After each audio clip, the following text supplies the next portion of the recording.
आस्सा इ थांनाय दिनै बुधबार ना दिनै औ ओइ रबिबार थांनाय एबार दा थांनाय रबिबार बै रबिबारा माने 5 तारिख नभेम्बरनि अ बे खालि फुङाव 8:30 बाजियाव ओंखारलांदों फिसाजो खासे दङ आरो सात बोसोरनि नोंनि न'निफ्राय ओंखारलांदों ना बबेनिफ्रायबा नै जोंहा न'निफ्रायनो जेनेबा आंनि हौवानि न'निफ्राय ओंखारलांदों आरो मानसिया अ आंबो थारमाने माबायावसो थायोमोन बै अरुणाचलाव बै आर्मिफोरनि आन्दाराव खामानि मावोमोन आरो 6 माह खरै अ बेयाव मावना थायोमोन आङो ओमफ्राय आंबो फैनो जाखाबायमोन उम बेबो रबिबारै ओंखारलांदों आंबो रबिबारै ओंखारबोदो गोजाननिफ्राय उम ओजा जोंनिया नाइट सुपारा 10:30निफ्रायसो रानिं जायो नालाय अ ओमफ्राय इयो फुङावनो ओंखारलांबावबाय आरो ओमफ्राय फिसाजोखौ बुंलांदों आरो बियो मा आङो हाथायाव थांनि नों न'आवनो थाबाय था बोरावबो थांनाङा बिदि बुंनानै उम ओंखारलांबाय जाहैबाय ओमफ्राय बै बेगाव उम बे दख'ना सोदो जाहैबाय आरो बेनिफ्राय नों मा दख'नाखौ मानो सोदो गथ'आ एसे बुंनो रोंनाय जाबाय नालाय अ रोंजोबबाय 1 क्लास मोनबाय आरो गथ'आ उम नै आद हाबनोसै थारमाने अ 8 बोसोर हाबनोसै आरो ओमफ्राय बिदिनो गथ'आ बुंबायनो मा नोङो दख'नाखौ मानो सोदो गारियावबो सोदो बेगावबो सोदो नों फैनाय नंला मा नों आंबो थांफानि होनना बुंदों आरो गथ'आ उम आं फैगोन नों न'आवनो थाबाय था दख'नाया जिदो आं सुथाबनासो लाना फैगोन बिदि होनना गथ'खौ बुंनानै अ ओंखारलांबाय आरो अ ओमफ्राय गारि माने ओंखारलाङोब्ला गारि हा माने गारि माने सोरनि गारि गारियाथ' इया माबा स्कुटि स्कुटि दंखायो निजा गावनि नामावनो होदोंमोन आरो आं गारियाबो नै 2 बोसोरल' जाबायमोन फाइनान्स मारिनाया ग्राजियामोन आरो औ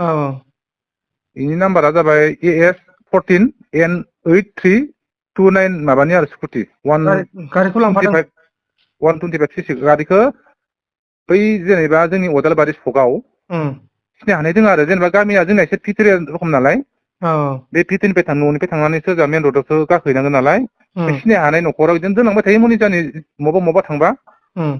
बेयाव दोननानै बे थांदो जाहैबाय थारमाने उम बे थांदो जायोबा बे रबिबारै ओमफ्राय ओंखारलांबाय नङा होमबा ओमफ्राय जेथिया मोनाबायना उम 5ता 5:30 जाबाय मोनाबाय गथ'आथ' ओंखाम दैनि बिमाखौ नागिरबाय उम रावबो गैला ओमफ्राय बिदिनो न' खाथिनि भागि बंख'फोरा बिदिनो मानसिखौ गाबबाय थानाय नुनानै नोंसा मायालाय होननानै बुंबाय आरो उम सोंबाय गथ'नियाव ओमफ्राय माइया बरमायाव हाथायाव थांनो होननानै ओंखारलांदोंमोन दाबो फैयाखै जाबाय ओमफ्राय बिदिनो खोन्थाबाय गथ'आबो बे उम खोथाखौ जि बुंलांदोंमोन गामिनि मानसिफोरनो खोन्थाबाय आरो ओमफ्राय नेयो गैया बेनिफ्राय बिदिनो मोनाथारबाय ओमफ्राय खैनाफोर लाङा जोंहा फंबायनि हिनजाव उम खैनाफोर लाङा गथ'खौ हराव लांनानै दोनहैबाय आरो हरसे ओमफ्राय आङो अखानायै 9:30 बा 8:30 मोनफैदो आरो ओजानिफ्राय नोंबो न'आव फैखादोंमोन आंबो न'आव फैखादोंमोन जायखिजाया आंबो फैनायखौ इयो मिथिखागौमोन खिन्थु आं रायज्लायहरनो मोनाखैमोन आरो औ ओमफ्राय सोरजोंबा रायलायोमोन नामा रायलायनायाथ' दासो नै थांनायनि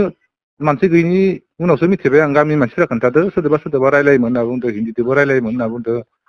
हारसादोबो रायलायोमोन होनना बुंदों दा माबायसा बर'दोसो थांखोना मा आलासि महरैसो बहाबा थांना थाहैदो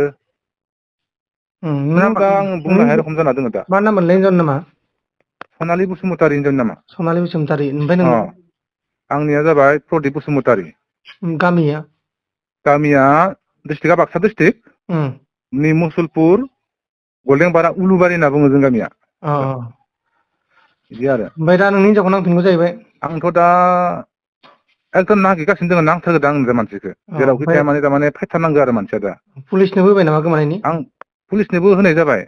अ बे पुलिसनो होनानैथ' नै बिसोरो एसे आखायाव लानायखाय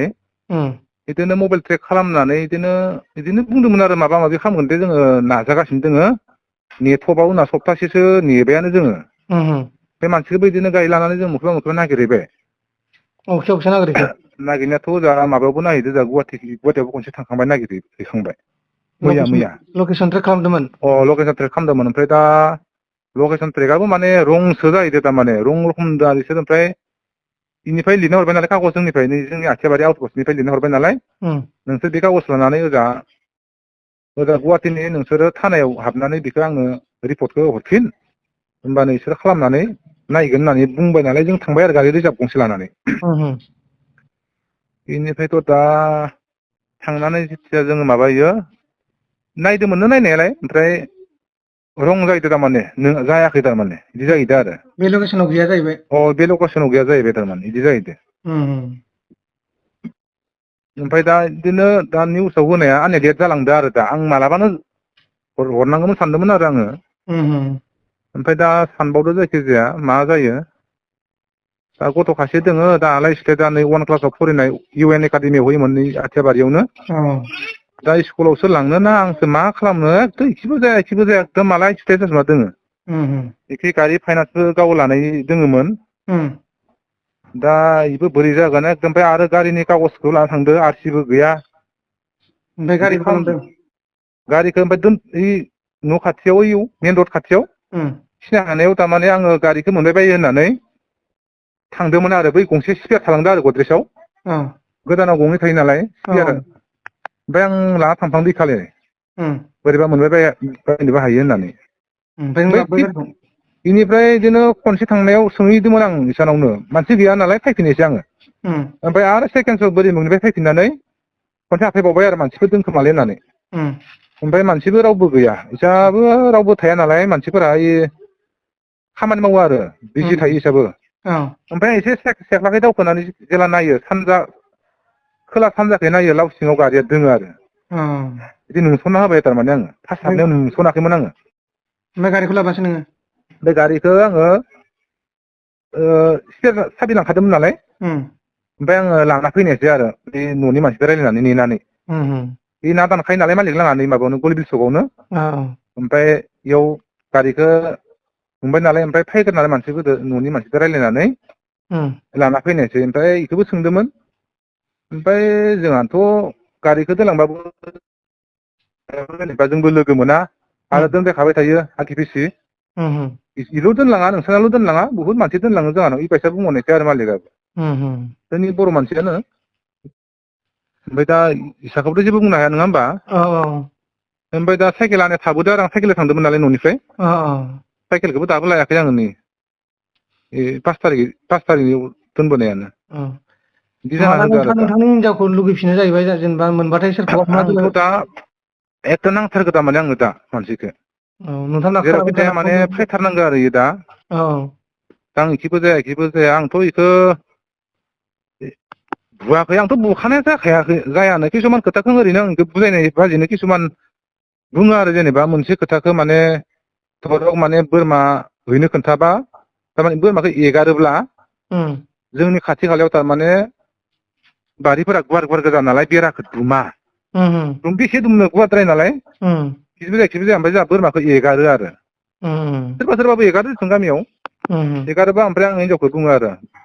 दर दोंखाय मा दोंखाय बोरमाखौ होनांगो बिखि माबा माबि जाहोयो रायो बुंहरो आरो बुंहरनायबो जायो नालाय गामिनि मानसिफोरा बेखौनो आंबो गोसोआव नांना थारमाने बेखौ हिनजावखौ बुंबा बेखौनो टान मोनो थारमाने टान मोननाय खोथा नङा होमबा बेखिनि खोथाखौ हौवा जानानै बुंखानांगोन फाखनखौ होखानांगोन हौवाया बेखौ जुदि गाज्रि साननानै जुदि इबायसा गोसोखौ बिदि साननानै जुदि इबायसा मखैबा खारनाय गोसोखौ लाबाथ' जायाना न'खर नोंथाङा खोनाबाय जानांगौ नैबे बिथाङा गावनि हिनजावखौ लुगैफिनदों नैबे सागरनो हिनजाव बा सनालि बसुमतारि मामोन सनालि बसुमतारि सनालि बसुमतारिखौ नुबाथाय हमना दोनबानो जाबाय नैबे आदाया लांफैगोन जेराव खिथायामोन हमना दोनबानो जाबाय जेरावखि थाया नांथारगौ जेनेबा हमना दोनबानो जाबाय आरो हायाबाथाय हमनो हायाबाथाय खौरां खोन्थाहरबानो जाबाय जेराव थायो नुदोंबा बिथांमोना लायगोन